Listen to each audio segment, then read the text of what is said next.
Hi guys, this is Miss Matthews here. This is lesson 32, session 3. I can represent real world math data using coordinate planes. How do we represent real world math data using coordinate planes? Okay. Mel has $10. He sells apples for $5 a bag. Remember, he has $10. How much money does Mel have if he sells each number of bags? So let's do it together. So one bag he sells for $5. So 5 plus 10, which is how much he had saved, will give me $15. Two bags, $5 a bag, so I multiply 5 by 2, which will give me 10, plus the 10 he had saved will give me 20. Three bags, $5 a bag, 5 threes are 15, plus 10 will give me $25. And 4 bags he sells each for 5. 5 times 4 is 20, plus the 10 he had saved, so he has $30. Okay, let's move on. Okay, I want you guys to read this carefully and read it at least 3 times. Jenny has $20 saved in the bag. Good thing, Jenny. She earns $10 an hour for washing cars. That's a lot, that's a good deal. And she saves all her money. So what they want us to do is not to actually solve a problem, but to represent this data on that coordinate plane. All right? Graph points in the coordinate plane to show the relationship between the number of hours Jenny works and the total amount of money she has saved. Include the following in your graph. Titles for the X and Y axis to show which quantity each axis represents. Now, before in the last problem with the dog grooming and the number of hours worked, that graph was labeled for us already, but this isn't. So it's asking us that we should label it. So we have 2 labels that we could possibly use. The number of hours she works is 1, and the total amount of money saved, right? So where do we put that? So if we look at the graph, this one goes from 1 to 10 in units of 1. Every time you go further, you increase by 1 unit. This one increases by 10. And it did tell us $20 saved in the bank, and she earns $10 an hour. Okay, what is this problem about? It's about Jenny. She's working, she's earning money. What are we trying to find out? We're trying to find out, we're trying to just graph it and to see how much money she earns at the end of the day. What information is important? The $20 that she saved in the bank, her rate of pay is $10 an hour. All right, and this is also important. Points for 0, 1, 2, 3, 4, 5 hours of work. It means that she works up until 5 hours of work. So I am going to say that this x-axis is hours of work, and this axis is money saved. Now, at point 0, how much did she save? She saved $20. So if I did a little table that showed hours worked and money saved, I'm going to do 0 hours worked, but she already had $20. See, right here. And if I did 1 hour of work, she would go up here to 30, because she would have worked and got $10 plus she had 20 saved. So every hour, that hour that she worked, she would have saved $30, right? And the second hour of work, she's gonna go up to 40, because when she worked 2 hours, if she worked $10 an hour for 2 hours, she'd get $20 plus the 20 she had saved before, so it'll give me 40. You seeing a pattern? And then 4 here and 5 centi. So our pattern, right? 2 is 40, 3 is 50, 4 is 60, and 5 is 70. All right, let's see what else they ask us to do. That's us solving the problem, which we kind of started to do. Okay, let's look at this one. You can use a table to model the relationship between the quantities, right? The table shows the number of hours Jenny works and the total number of money she saved. So let's see if we could match it back. 0, 20, 0, 20, 130. So all of our numbers match, right? Nice. Do you see how that matches right here? Hours worked and money saved. So you can put it in, you can model it and put it in a table format. You can graph the points in the coordinate plane to model the relationship, right? And we kind of did that in the first time too. So we go to here, here, here, here. Use the data in the table to form ordered pairs. So what our ordered pairs would be 0, 20, 130, 240, 350, 460, and 570.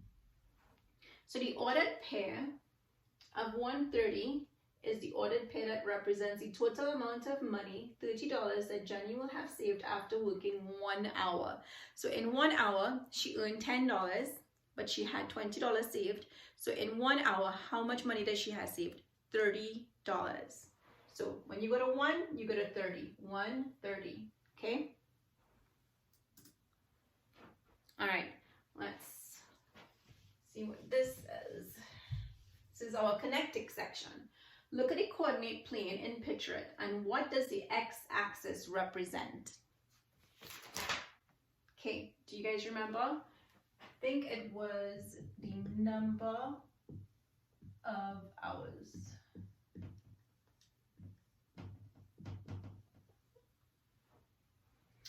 All right, so let's look at number 1 in our connecting section. What does the x-axis represent? Number of hours worked. And the y-axis represents the amount of money saved. So you have to look at the data and determine which axis should represent which set of values. And it would also help you to understand how to space them out, because you remember the one vertical went in tens, and that's because she worked for $10 an hour. And the axis, the horizontal x-axis went in, it increased by a value of 1 because that shows the number of hours that she worked. Okay, so 2, complete these ordered pairs. We know that 0 is 20, like the table that we had, and we did that already, right? 130, 240, 350, 460, 570. For example, we know that 570 because how much money did she save after she worked for 5 hours? So 5 hours, she worked for $50, but she had $20 saved already. So how much money does she have saved after working 5 hours? $70. $70, 570. How many hours does she need to work to have saved $40? So she would have had to work 2 hours to save 40, because she would get $20 from working and she already had $20 saved. So 240. How can you use the coordinate planes to represent relationships between two real-world quantities? Use one axis to show one set of values in the relationship, right? Because you have different sets of values. Use one axis to represent one set, and then use the other axis to represent the other set of values. Plot points to represent each ordered pair in the relationship. So however the relationship is, if one goes up and the other increases, as you can see in this example, because the more hours she worked, the more money she was able to save. All right, okay, let's see next question. Reflect on what you like.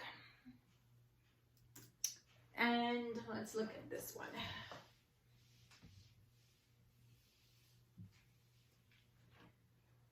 Farron works in an ice cream store, and he uses 2 scoops of ice cream for each ice cream cone he sells. Make a table of values or data, right? And then graph the points on the coordinate plane to show the relationship between the number of ice cream cones Farron sells and the number of scoops of ice cream he uses. Include the following both in the table and graph. So we know the number of ice cream cones. 0, 1, 2, 3, 4. And how many scoops of ice cream per ice cream cone? I think he says 2 scoops. He uses 2 scoops of ice cream for each ice cream cone he sells. So if there's no ice cream cone, there is no ice cream on it. So number of ice cream cones, and we're gonna label this one number of ice cream scoops. What's your favorite ice cream? I don't know. I love coconut. Okay, so 2 scoops. So if he has 2 cones, that's 4 scoops. 3 cones, 6 scoops. 4 cones, 8 scoops. Do you see how I got that? For every 1 cone, he has 2 scoops. So if he has 2 cones, how many total scoops? 4. And so on and so on. So if he has 3 cones, 2 scoops for each cone. So 2 scoops, 2 scoops, 2 scoops. 2 plus 2 plus 2 is 6. And 3 cones. So you got 3 and 6, etc. 4 and 8, right? So let's try to plot that. 0, 0 right here. And 1, 2 right here.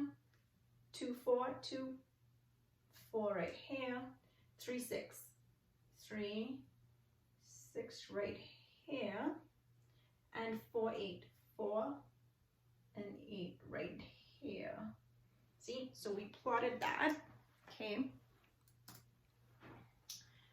Use the table and graph in problem 7, the last one that we did.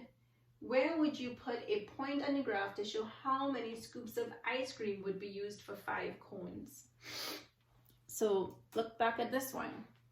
So that question is asking us, where would we plot our dot for 5 cones?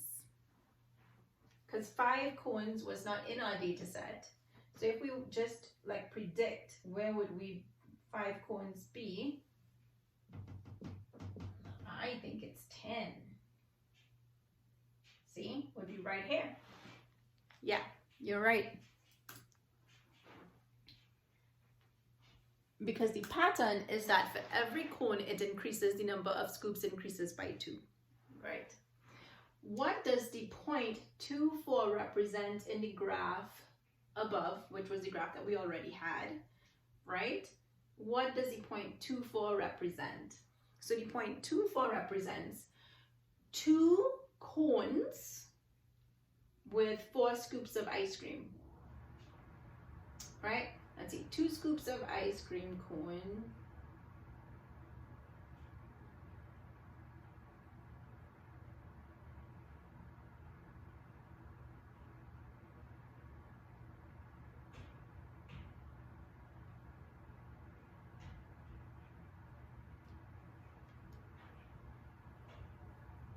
That's this one.